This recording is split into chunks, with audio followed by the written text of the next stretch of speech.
In this section, we're going to be looking at the rearrangement of formulae.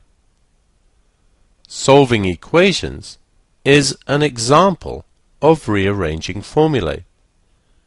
We take the equation and we rearrange until we get x equals.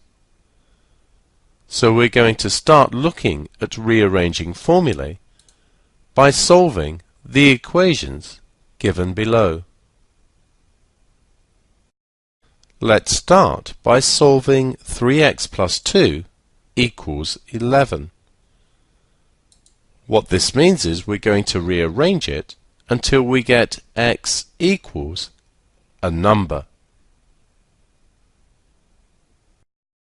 So starting with 3x plus 2 equals 11, let's subtract 2 from both sides. Subtracting from the left-hand side just leaves us with the 3x. If we subtract from the right-hand side, 11 take 2 is 9. Remember, we must do the same thing to both sides. We can now divide both sides by 3. 3x divided by 3 is x. 9 divided by 3 is 3. Let's look at a couple of ways that we could approach this one. We have 3, open bracket, x plus 1, is equal to 18. We could start by expanding the bracket. 3x plus 3 is equal to 18. Subtract 3 from both sides. We get 3x is 18 take away 3, which is 15.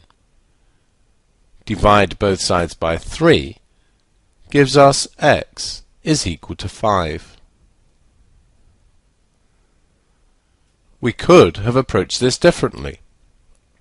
Starting with 3, open bracket x plus 1 is equal to 18.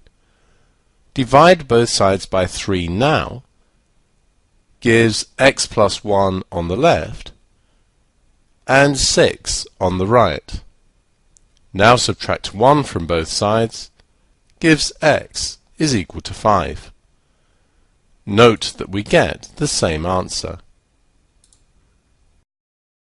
Here we have 2 divided by x is equal to 8. I'm going to start by multiplying both sides by x. I have 2 over x multiplied by x, which I can write as x over 1, is equal to 8 times x. Note how I've done the same thing to both sides of the equation. X goes into x once, so we cancel down. Multiplying the fractions, 2 times 1 is 2, 1 times 1 is 1, which leaves us with 2. This is equal to 8x. Since these are equal, I can just change sides and write 8x equals 2. It doesn't matter which thing is on the left and which is on the right. Now divide both sides by 8. This side gives me x. Here I get 2 divided by 8. And this cancels down to 1/4.